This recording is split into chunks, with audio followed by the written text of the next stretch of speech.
소시오패스들은 제일 싫어하는 사람들이 누구냐? 착한 사람입니다. 왜냐? 소시오패스들은 내가 내 걸 제일 잘 챙기고 사람을 도구처럼 사용해서 내가 모든 걸 다 빨아먹는 게 가장 솔직한 거죠. 그래서 소시오패스들은 가장 위선적인 사람이 착한 사람이에요. 소시오패스들한테 가장 위선적인 사람이 착한 사람이에요. 예. 그래서 제가 기업에서 큰 기업으로 갈수록 똑같이 저성과자인데 똑같이 뭔가 잘못을 했는데 그럼에도 불구하고 착한데 잘못한 사람이 더 처벌을 많이 받지 않는가를 계속 조심하라고 가르쳐드려요.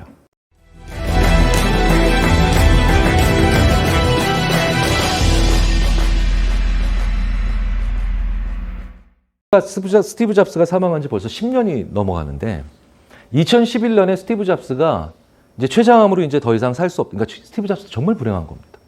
그러니까 10살만 어렸어도 스티브 잡스 안 죽었을 가능성이 제가 췌장암학회에 가니까 85% 이상으로 잡더라고요. 이 스티브 잡스가 이제 더 이상 오래 살지 못한다는 걸 이제 알고 이제 자기의 죽음을 맞이하고 있을 때 이제 우리 유치하면 회장 스티브 잡스, 부회장이 팀 쿡이거든요. 팀 쿡인데 스티브 잡스의 참모들이 와서 스티브 잡스한테 이게 팀 가지고는 안 되는데 스티브 당신이 죽으면 이거 우리 어떡하느냐 굉장히 걱정을 많이 하죠. 근데 스티브 잡스가 성격은 거지 같지만 사람 보는 눈이 귀신 같은 사람이거든요. 그러니까 평생 스티브 워즈니악을 그렇게 잘 울고 먹었죠. 그런데 이 스티브 잡스가 걱정하지 마. 팀은 니들이 생각하는 그런 사람이 아니야. 왜냐하면 팀 쿡이요. 워낙 사람이 좋아서 우리로 치면 호구 소리 들었던 사람이에요. 호구 소리를 들었던 사람인데 그러니까 사람들이 이 카리스마 넘치고 정말 이 막 그 필이 충만한 이 스티브 잡스에서 이 사람 좋은 이 순박한 이 팀 쿡, 호구 소리까지 는 팀 쿡이 다음 CEO가 되면 이 애플이 이제 뭐 풍전등화가 될 거라고 생각을 해서 그렇게 걱정을 했는데 걱정하지 말라고. 니들이 내가 죽고 난 다음에 팀이 취임하고 첫날 팀은 어떤 사람인지를 보여줄 거라고. 그래서 그 중에 참모 중에 하나가 이렇게 물어봤죠. 팀 쿡이 원래 자기 모습을 숨기고 있었나요? 아니요. 팀 쿡은 여전히 자기 모습대로 살 거야. 그런데 팀 쿡은 너희들이 예상하지 못했던 딱 하나의 행동을 할 거야. 나는 걔가 그걸 하리라고 믿어. 실제로 이 사람 좋은 팀 쿡이요. 지금도 사람 그렇게 좋습니다. 팀 쿡이랑 대화를 해보면요. 살살 녹아요. 그런데 시제품이 보안 승인도 안 받았는데 뒷좌석에 있다고 바로 거기서 임원들 해고하던 스티브 잡스랑 완전 다른 사람이죠. 정말 온화하고 좋은 사람인데 팀 쿡이 취임하자마자 정말 세상을 뒤집어 놓죠. 근데 이것 때문에 떨어졌던 주가 다시 다 올라갔어요. 그러니까 투자자들도 아는 거예요. 오랫동안 이 소위 말하는 사람을 봐온 투자자들이 팀 쿡이 취임하자마자 취임사하기도 전에 첫 번째로 했던 행동이 바로 뭐냐? 저 바이스 프레지던트들 중에 스콧 포스터를 바로 해고합니다. 저 스콧 포스터이 애플의 심장이죠. 왜? 저 사람이 앱스토어 만든 사람이에요. 근데 진짜로 사람들이 깜짝 놀라죠. 저도 그때 삼성전자에서 회의하고 있다가 저 때가 삼성전자가 되게 분위기 안 좋았을 때입니다. 왜? 스티브 잡스 사망한 걸 제일 슬퍼하는 회사가 삼성전자였거든요. 뭘 쫓아야 될지를 모르니까 이제. 그런 얘기가 돌 정도로 삼성이 그때 애플의 촉각을 채우고 있었는데 제가 삼성전자에서 회의하고 있는데 갑자기 누가 탁 상무님 한 분이 툭 들어오시더니 축축축 이제 소위 말하는 그냥 긴급 보고사항을 서로 알려주는데 부사장님분이 이러는데 야 이게 말이 돼? 바로 잘랐어요. 출근하자마자 30분도 안 돼서. 근데 스티브 잡스가 안 거죠. 팀은 그걸 할 사람이라고. 저 스콧 포스탈이 어떤 일도 팀과 상의를 안 했던 사람입니다. 나쁜 관계를 끊어낼 용기가 있는 사람이라는 걸 스티브 잡스가 알았던 거예요. 나쁜 관계를 끊어낼 수 있는 용기가 있는 사람. 그게 CEO의 가장 중요한 덕목이다. 라고 얘기를 한 겁니다. 실제로 그래서 팀 쿡은 스티브 잡스 사망할 때 팀 쿡이 물려받을 때 시총 800조인데 지금 2,000조 넘어가죠. 2,000조 넘어가는 기업 전 세계 딱 3개잖아요. 구글, 애플, 아마존. 그러니까 사실은 팀 쿡이 더 발전시킨 거예요. 더 발전시킨 겁니다. 삼성전자의 격차가 지금 3배까지 벌어지죠. 그때 거의 격차 없었던 시기인데. 2015년에 한국에 들어왔던 그 한스 로슬링, 팩트플리스의 저자죠. 진짜 왜 그때 우리나라 통계청에서 초빙했었는데 구름 같은 청중을 몰고 온 사람이거든요. 그런데 이 한스 로슬링이 진짜 한국을 사랑한 그 통계학자인데 이 한스 로슬링이 안타깝게도 한국에 다시 한번 꼭 오고 싶다 그랬는데 이 사람도 췌장암으로 사망을 했죠. 2017년에. 근데 한스 로슬링한테 물어봅니다. 우리나라 벌써 2015년에 우리가 이제 그때부터 막 캐치를 할 때거든요. 출산율 떨어지고 있다. 출산율 떨어지고 있다라는 생각을 딱 하면서 그때 통계청에 있는 어떤 간부 한 분이 물어봤어요. 이제 그러니까 한국 떠나는 고별 만찬을 할 때 제가 우연하게 정말 운이 좋게도 그때 자리가 하나 생겨가지고 같이 들어가서 한 30분 정도 밥 먹을 때 같이 있었는데 한 사람이 이러더라고요. 통계청에서 우리가 출산율 떨어져서 굉장히 걱정이라고. 이거 어떻게 하면 회복할 수 있냐고. 그랬더니 한스 로슬링이 이미 돈 가지고 해결할 수 없다는 건 당신들도 다 알지 않느냐. 뭐 해야 되냐고. 자기가 가진 통계는 이렇게 얘기한대요. 빈곤 국가일수록 부부 사이가 불평등하면 출산율이 올라간대요. 그게 우리가 얘기하는 왜 저렇게 가난한데 애를 낳지? 이런 모형이래요. 예. 그런데 고소득 국가로 갈수록 부부간의 평등성이 떨어지면 출산율이 극단적으로 떨어진대요. 이게 자기 통계가 얘기하는 거래요. 정확히 한국의 통계예요. 기업에서도 똑같아요. 수평적이고 그 다음에 공존적인 대화가 있는 회사는 급여가 낮아도 안 나가요. 그런데 소위 말하는 수평성이 떨어지고 공존성이 떨어지는 기업일수록 돈이 많아질수록 매출이 증가할수록 위험 요인이 점점점 커지고 한 방에 사단이 나는 변수들이 자꾸 생깁니다. 그러니까 최악의 씨앗을 키우는 거예요. 그러니까 그 수평성을 떨어뜨리는 자가 악인이에요. 그 안에 다 들어가요. 사이코패스, 마키아벨리즘, 나르시시즘. 자, 예를 들어 볼까요?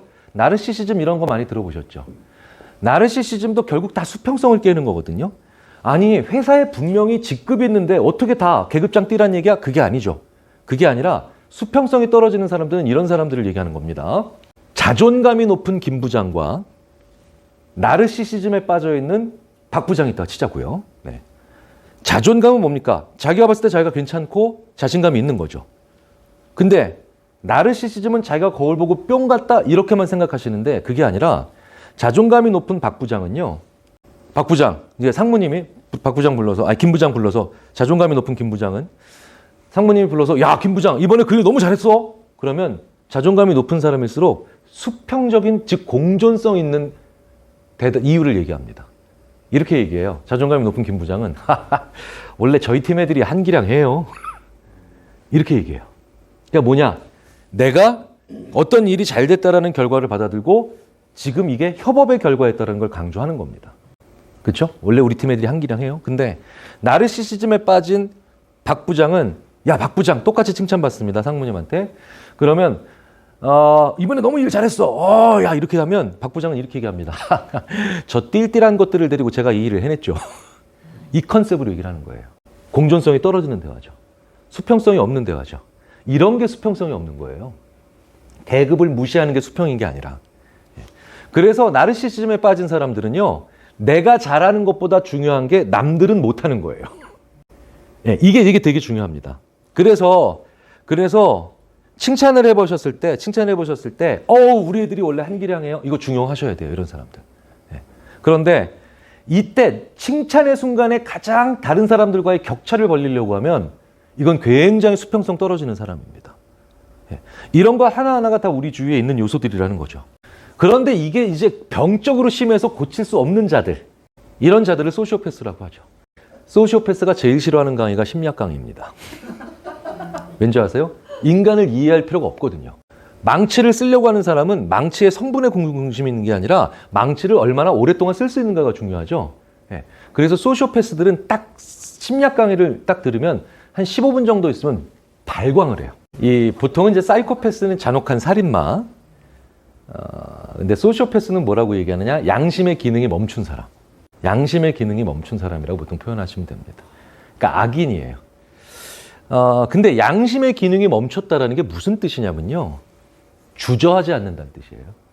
양심의 기능이 주저하게 만드는 데 있어요. 자, 이쪽으로 5명 옵니다. 이거 유명한 거죠. 트롤리 딜레마. 이쪽으로 5명이 옵니다. 스위치를 조작해서 5명을 구하기 위해서 1명을 희생시키겠습니까?